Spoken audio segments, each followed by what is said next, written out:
नमस्कार, स्वागत है आप सभी का जी राजस्थान में। मैं आपके साथ खुशबू खान। हम बात कर रहे हैं 24 का महामुकाबला और चुनाव मतलब सिर्फ प्रदेश का नंबर 1 चैनल जी राजस्थान। बात करेंगे दिल्ली से आ रही खबर की। बीजेपी की एक और लिस्ट जारी। भीलवाड़ा से दामोदर अग्रवाल होंगे बीजेपी के प्रत्याशी। भाजपा प्रदेश महामंत्री हैं दामोदर अग्रवाल। तो ये बड़ी खबर आपके टीवी स्क्रीन पर।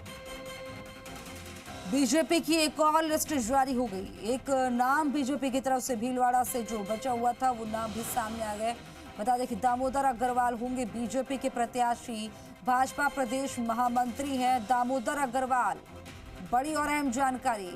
इस खबर पर ज्यादा जानकारी के लिए मेरे सहयोगी विष्णु शर्मा फोन लाइन पर जुड़ गए। विष्णु, एक नाम का इंतजार किया जा रहा था, खत्म हो गया। भीलवाड़ा पर भी तस्वीर साफ हो गई, दामोदर अग्रवाल को प्रत्याशी बनाया है। बिल्कुल खुशबू, ये सही है कि दामोदर अग्रवाल को बीजेपी ने आखिरकार अपना प्रत्याशी घोषित कर दिया है। लगातार कई दिनों से ये पेच फंसा हुआ था कि आखिरकार किसको टिकट दिया जाए। 3 नाम प्रमुखता से चल रहे थे, उसमें दामोदर अग्रवाल का नाम आगे था। रिजू झुंझुनवाला जो कांग्रेस छोड़ के बीजेपी में आए थे, पिछले कुछ दिनों उन्होंने बीजेपी की सदस्यता ग्रहण की थी और उसके बाद से उनका नाम वहां पर चल रहा था। संगठन और जो वहाँ आरएसएस के जो अनुषंगिक संगठन है, वही बीजेपी के जो कार्यकर्ता है, वो टिकट को लेकर कसमकस में थे कि किसको दिया जाए। हालांकि दामोदर अग्रवाल के पक्ष में ज्यादातर थे, लेकिन कहीं ना कहीं संगठन का एक धड़ा रिजू झुंझुनवाला को टिकट देने के फेवर में था। वही वर्तमान जो सुभाष बेहड़िया है सांसद, उनका टिकट कटना तय हो गया था। हालांकि उनका भी नाम सूची में भेजा गया था, लेकिन जब वहां लगातार इस पर कसमकस चल रही थी कि किसको दिया जाए, और यही कारण था कि जो पेच फंस रहा था उस वजह से कई दिनों से ये टिकट अटका हुआ था लगातार मंथन पर। हालांकि वहीं दूसरी ओर दामोदर अग्रवाल से हमारी 2 दिन पहले बात हुई थी, तो वो पूरी तरह आश्वस्त थे कि टिकट उन्हीं को मिलेगा। बीजेपी प्रदेश कार्यालय में जब रात को बात हुई दामोदर अग्रवाल से, मिल गया क्या पेच फंस रहा है, तो उन्होंने कहा कि पता नहीं पेच क्यों फंसा कर रखा है। हालांकि वो किसी से कह रहे थे कि सामने वाला अगर पैसे वाला होगा तो होगा, लेकिन हम भी कम नहीं है। और यही कारण देखा जा रहा है कि अब आखिरकार जब नॉमिनेशन में दिन कम बचे हैं, 2-3 दिन बचे हैं, तो ऐसे में अब भीलवाड़ा से दामोदर अग्रवाल को पार्टी ने प्रत्याशी घोषित किया गया। दामोदर अग्रवाल इस समय बीजेपी संगठन में प्रदेश महामंत्री का कार्यभार संभाल रहे हैं। लगातार संगठन में सक्रिय है। जो बीजेपी की ओर से कई अभियान चलाए जा रहे हैं, उन अभियानों के वो संयोजक रह चुके हैं, प्रदेश संयोजक थे, नाते काम कार्यभार संभाल रहे थे। इसके अलावा भीलवाड़ा में बीजेपी के जिला अध्यक्ष भी रह चुके हैं 2-3 बार। तो ऐसे में उनको संगठन का अच्छा खासा अनुभव है, चुनाव लड़ाने का अनुभव है, और अब चुनाव खुद लड़ेंगे। तो ये एक तस्वीर साफ हुई है। वैसे भीलवाड़ा जो है वो बीजेपी का गढ़ माना जाता है, क्योंकि पिछली बार सबसे ज्यादा वोटों से अगर बीजेपी का प्रत्याशी जीते थे सुभाष बेहड़िया, तो वो राजस्थान में वो भीलवाड़ा सीट थी जहां से बीजेपी को सबसे ज्यादा वोटों से जीत हासिल हुई थी।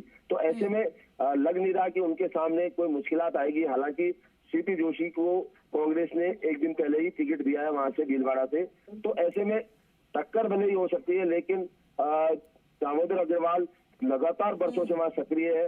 इसी नाते तो वहां वो टिकट भी मांग रहे थे लगातार। विधानसभा में भी उनका नाम चला था कि विधानसभा में उनको टिकट मिल जाएगा, लेकिन अब लोकसभा का टिकट उन्हें मिल गया है। आखिरकार बीजेपी को जो घोषणा है वो बीजेपी की ओर से की गई है, और अब राजस्थान में पूरे 25 के 25 सीटों पर बीजेपी के प्रत्याशी घोषित किए जा चुके हैं। अब उनका कांग्रेस और उनके जो समर्थित दल है, प्रत्याशी दलों के, उनसे सीधा मुकाबला होगा।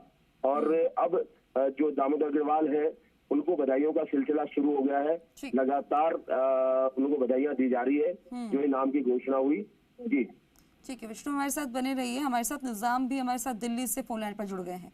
निजाम, जाहिर तौर पर दिल्ली में कैसी हलचल, एक और लिस्ट जारी हो गई है। वनिया समाज से भी एक उम्मीदवार एक सीट से उतार दिया गया है। दामोदर अग्रवाल पर भरोसा जताया भीलवाड़ा से। कैसी स्थिति देखने को मिल रही है, क्या तस्वीरें? बिल्कुल, देखिए जी, भीलवाड़ा की स्थिति अब पूरी तरह से बदल चुकी है। जिस तरीके से पहले कांग्रेस के सीट बदला गया था, लेकिन अब जो है बीजेपी ने अपने जो वर्तमान सांसद हैं उनका टिकट काट दिया। सुभाष बहेड़िया का टिकट जो है काट दिया है और इसके साथ ही जो कह रहे हैं दामोदर अग्रवाल यानी कि जो वैश्य समुदाय है उसे टिकट दिया है, व्यापारिक समुदाय से टिकट दिया है। तो इस तरह से पूरे राजस्थान में जो कह सकते हैं ये पहला टिकट है जो वैश्य समुदाय। तो इससे बेशक बीजेपी मजबूत होगी यहाँ पर। और चूंकि अब राजस्थान में 25 की 25 सीटों पर स्थिति क्लियर हो चुकी है दोनों ही तरफ से, कांग्रेस और बीजेपी की तरफ से।